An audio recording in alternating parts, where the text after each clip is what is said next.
আন্তর্জাতিক বাংলা সংবাদে সবাইকে স্বাগত। সুপ্রিয় দর্শক শ্রোতা, এখন কিন্তু চলছে তৃতীয় বিশ্বযুদ্ধের দামামা। বিশ্বের যে কোনো প্রান্ত থেকে হুমকি ধামকি পাল্টাপাল্টি হামলা শুরু হয়েছে। জানিয়ে দেব আমাদের হাতে থাকা সর্বশেষ আন্তর্জাতিক আপডেট বাংলা সংবাদ। শুরুতেই থাকছে সংবাদ শিরোনাম, এরপরে জানাবো বিস্তারিত। যুক্তরাষ্ট্রের সঙ্গে যে কোনো ধরনের যুদ্ধের জন্য প্রস্তুত চীন।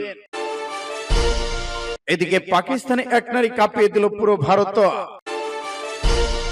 মাত্র 23 মিনিটে পাকিস্তানে হামলা চালানো হয়েছে, রাজনাথ সিং এর ঘোষণা। পরমাণু চুক্তির কাছাকাছি ইরান, আমেরিকা জানালো ট্রাম্প। এদিকে সেনাবাহিনীর সঙ্গে ব্যবহারিক সহযোগিতা সম্প্রসারণে ঘোষণা দিয়েছে চীন। ইসরায়েলের বিমানবন্দরকে লক্ষ্য করে হুতিদের হাইপারসনিক মিসাইল হামলা, আতঙ্কে ইসরায়েল। পাকিস্তানে পরমাণু অস্ত্র তত্ত্বাবধান নেওয়া উচিত ভারতের। এবং সর্বশেষে জানিয়ে দিব মাটির নিচে যুদ্ধ বিমানের ঘাঁটি ভিডিও প্রকাশ করলো ইরান। এতক্ষণ শুনছিলেন সংবাদ শিরোনাম, এখন বিস্তারিত। তবে অনুরোধ থাকবে এই ভিডিওটি দেখতে লাইক দিন এবং কমেন্টস করে জানিয়ে দিন আপনি কোন জেলা থেকে বা কোথা থেকে আমাদের সাথে যুক্ত রয়েছেন। ইরান ইসরায়েল যুদ্ধের আপডেট সংবাদ হাতে পেতে চ্যানেলটি সাবস্ক্রাইব করুন, আমাদের সঙ্গেই থাকুন এবং জানিয়ে দিন আপনাদের গুরুত্বপূর্ণ মূল্যবান মতামত। ধন্যবাদ। যুক্তরাষ্ট্রের সঙ্গে যে কোনো ধরনের যুদ্ধের জন্য প্রস্তুত চীন। প্রেসিডেন্ট ডোনাল্ড ট্রাম্পের একের পর এক শুল্ক আরোপের ঘোষণা জেরে যুক্তরাষ্ট্রকে সতর্ক করে দিয়েছে চীন। তারা যে কোনো ধরনের যুদ্ধের জন্য প্রস্তুত রয়েছেন। ট্রাম্প দ্বিতীয় মেয়াদে ক্ষমতায় আসার পর বিভিন্ন দেশে পণ্য আমদানির উপর একের পর এক শুল্ক আরোপ করে যাচ্ছে। সম্প্রতি তিনি চীনের 56 উপর আরো বেশি শুল্ক আরোপের ঘোষণা দিয়েছেন। চীনও দ্রুত পাল্টা ব্যবস্থা নিয়েছে। যুক্তরাষ্ট্রের খামারজাত পণ্যের উপর 10 থেকে 15% শুল্ক আরোপ করেছে। বিশ্বের সর্ববৃহৎ অর্থনীতির দেশ যুক্তরাষ্ট্র এবং চীন পাল্টাপাল্টি শুল্ক আরোপে নিয়ে এই দুই দেশের মধ্যে বৃহৎ বাণিজ্য যুদ্ধ দ্বার প্রান্তে। ওয়াশিংটন চীনের দূতাবাস থেকে সামাজিক যোগাযোগ মাধ্যম এক্সরে এক পোস্টে বলা হয়, যুক্তরাষ্ট্র যুদ্ধই চাই, এতে হতে পারে শুল্ক যুদ্ধ, এটি বাণিজ্য যুদ্ধ অথবা যে কোনো ধরনের যুদ্ধ। আমরা শেষ পর্যন্ত লড়ে যেতে প্রস্তুত আছি। আমার সেনাবাহিনী যুদ্ধের জন্য প্রস্তুত রয়েছে বলে চীন চোখে চোখ রেখে ঘোষণা করে দিয়েছে। বেইজিং সরকার যে বিবৃতি দিয়েছে সেখান থেকে এই লাইনটি পোস্ট দিয়েছে চীনা দূতাবাস। বার্ষিক ন্যাশনাল পিপলস কংগ্রেসের নীতি চীনের নেতারা বেইজিং জড়ো হয়েছেন। গতকাল বুধবার চীনের প্রধানমন্ত্রী লি কিয়াং ঘোষণা করেছেন চীন আবারও তাদের প্রতিরক্ষা ব্যয় করতে চান। চলতি অর্থ বছরে বাজেটে প্রতিরক্ষা খাতে 7.2% বেশি বরাদ্দ দেওয়া হবে। পাকিস্তানের এক নারী কাঁপিয়ে দিল পুরো ভারত। যখন আকাশে ধোঁয়ায় ঢাকা তখন রানার সিগন্যালে জ্বলছিল লালবাতি। পাকিস্তানের আকাশ সীমান্তে এক লড়াই প্রস্তুতি। ভারতীয় রাফাল যুদ্ধবিমান পাকিস্তানের আকাশে প্রবেশ করতেই পরিস্থিতি বদলে যায়।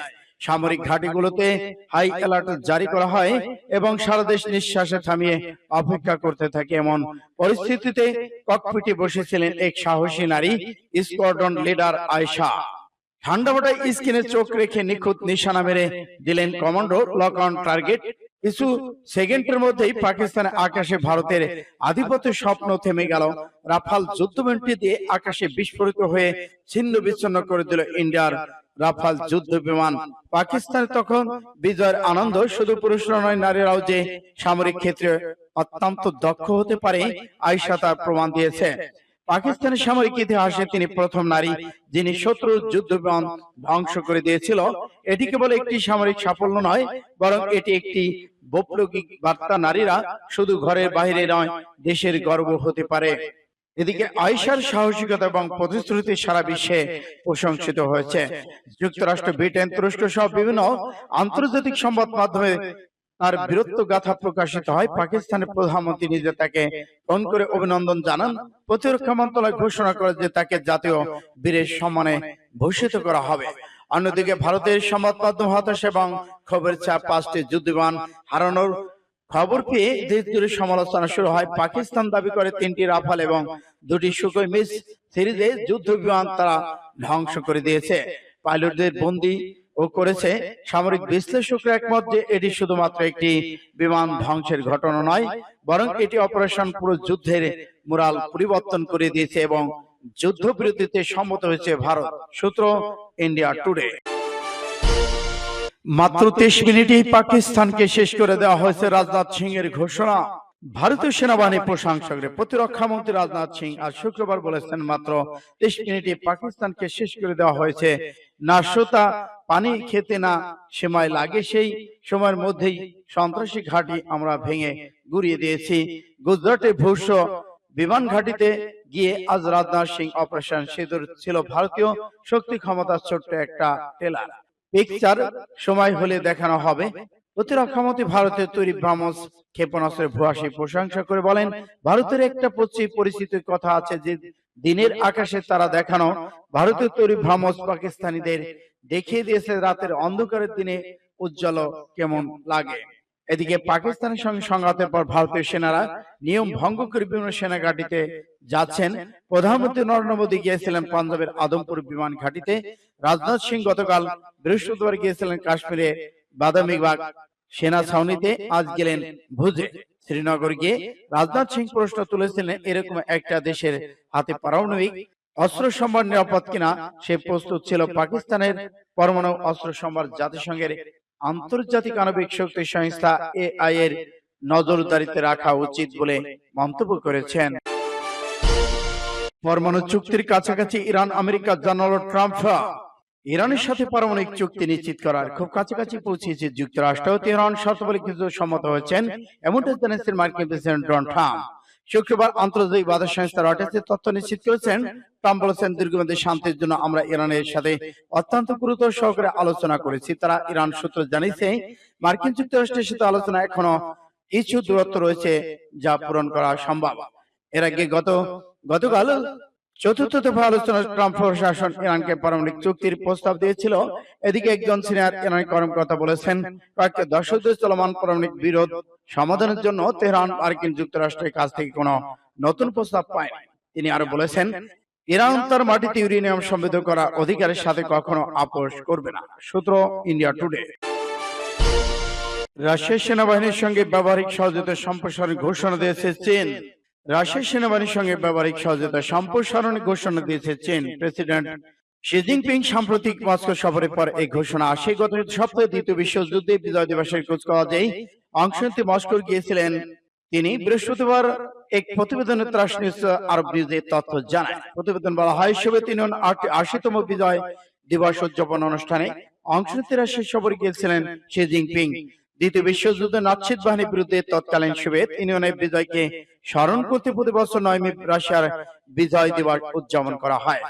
এদিকে ইউক্রেনের বিরুদ্ধে অভিযোগ করেছে চীন রাশিয়াকে অর্থনৈতিক রাজনৈতিক ভাবে যুদ্ধ চালিয়ে যেতে সহায়তা করেছে। বিশেষ করে ইউক্রেনের যুদ্ধের সময় এ ধরনের সহযোগিতা আন্তর্জাতিক সম্প্রদায়ের জন্য উদ্বেগের বিষয় ছিল। এদিকে রাশিয়া চীন ন্যাটো পশ্চিমা প্রভাবের বিরুদ্ধে তাদের জোট শক্তিশালী করতে চাচ্ছে, কেননা গত ফেব্রুয়ারি ইউক্রেন যুদ্ধ শুরু হওয়ার 1 বছর পূর্তিতে চীন একটি শান্তি উপস্থাপন করলেও পশ্চিমা নেতারা এটিকে রাশিয়ার পক্ষ থেকে দেখেছেন। এমন পরিস্থিতি চিন্তান ইস্যু বিচারাধীন। সূত্র প্লাস টুডে। ইসরায়েলি বিমানবন্দরকে লক্ষ্য করে হুতিদের হাইপারসনিক মিসাইল হামলা।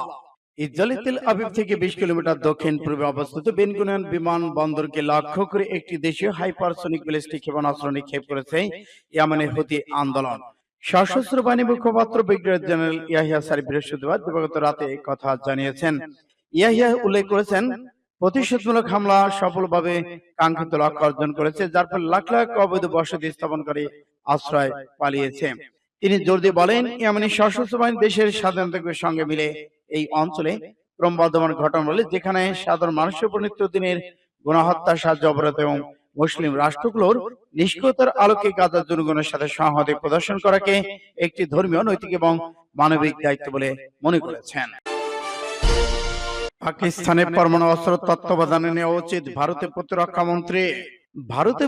মন্ত্রী রাজনাথ সিং বৃহস্পতিবার বলেছেন, পাকিস্তানের পরমাণু অস্ত্র আন্তর্জাতিক পরমাণু শক্তি সংস্থার IAEA তত্ত্বাবধানে নেওয়া উচিত। এমন মন্তব্য এক সময় করা হলো যখন দক্ষিণ এশিয়া পারমাণবিক শক্তিধর প্রতিবেশী দেশ কয়েক দশকের মধ্যে সবচেয়ে বড় সামরিক সংঘর্ষ থেকেই মাত্র শান্তি চুক্তিতে পৌঁছেছে। খবর রয়টার্সের। গত সপ্তাহে ভারত পাকিস্তান জঙ্গি ঘাঁটিকে লক্ষ্য করে হামলা চালায়, যা ছিল ভারত শাসিত কাশ্মীরে একটি হামলার জবাব। উভয় দেশ পরস্পরকে আকাশ সীমায় ক্ষেপণাস্ত্র, ড্রোন পাঠানোর পর পরিস্থিতি উত্তপ্ত হয়ে ওঠে। শেষ পর্যন্ত একটি সমঝোতায় পৌঁছায় তারা। কাশ্মীরে শ্রীনগর সেনাদের উদ্দেশ্যে ভাষণে রাজনাথ সিং বলেছেন, এরকম দায়িত্বজ্ঞানহীন ও বিদ্রোহী একটি দেশের হাতে পারমাণবিক অস্ত্র নিরাপদ আছে কি? তিনি বলেছেন, আমি মনে করি পাকিস্তানি পারমাণবিক অস্ত্র আন্তর্জাতিক পরমাণু শক্তি সংস্থার তত্ত্বাবধানে নেওয়া উচিত। এই মন্তব্যের জবাবে পাকিস্তান পররাষ্ট্র মন্ত্রণালয় এক বিবৃতিতে করা প্রতিক্রিয়া জানিয়েছেন। তারা এক সামাজিক মাধ্যম পোস্টে বলেছেন, ভারতের এই বক্তব্য তাদের অনিরাপত্তার প্রকাশ করে। উল্লেখ্য, AIA international atomic energy agency হচ্ছে জাতিসংঘের একটি সংস্থা যা বিশ্বের পরমাণু কর্মসূচিগুলো তদারকি করে যেন সেগুলো শান্তিপূর্ণ উদ্দেশ্যে ব্যবহৃত হয়। মাটির নিচে বিমান ঘাঁটি ভিডিও প্রকাশ করলো ইরান। কয়েক বছর ধরে অন্যদের অজান্তে বিমান ঘাঁটি তৈরি কাজ চালিয়ে যাচ্ছে মধ্যপ্রাচ্যে পরমাণু সমৃদ্ধ দেশ ইরান। এবার নিজের দেশে এই ঘাঁটির ভিডিও প্রকাশ করেছে তেহরান। এগল 44 নামে এই ঘাঁটি তৈরি করা হয়েছে পাহাড়ের নিচে। মঙ্গলবার এক প্রতিবেদনের তথ্য জানিয়েছে ইরানের রাষ্ট্রীয় সংবাদ মাধ্যম ইরনা নিউজ। সংবাদ মাধ্যমটি ঘাঁটির বিবরণে বলেছে, এটি ইরানের বিমান বাহিনীর অন্যতম গুরুত্বপূর্ণ ঘাঁটি। এর ভেতরে ক্ষেপণাস্ত্র সহ যুদ্ধবিমান রাখা হয়েছে। এই ঘাঁটির প্রধান বৈশিষ্ট্য হল এটি পাহাড়ের কাছে এবং পৃথিবীর গভীরে অবস্থিত। যুদ্ধবিমান ছাড়াও এর ভেতরে ড্রোন রাখা সম্ভব বলে জানিয়েছে ইরনা নিউজ। সংবাদ মাধ্যমটি দাবি করেছে, গত কয়েক বছরে পুরনো ইরান জুড়ে অসংখ্য বিমান ঘাঁটি তৈরি করা হয়েছে। মাটির নিচে তৈরিকৃত এই ঘাঁটি সেগুলোর একটি। ইরানা নিউজের প্রতিবেদনে আরো বলা হয়, যুক্তরাষ্ট্র ইহুদিবাদী ইসরায়েলের যে কোনো হামলার প্রতিশোধে এই ঘাঁটি তাৎক্ষণিক বিমান উড্ডয়ন সম্ভব। ইরানের যে কোনো জায়গায়, প্রদেশে বা যে কোনো অঞ্চলে এই ঘাঁটির অবস্থান সেটি জানান সেনাবাহিনী।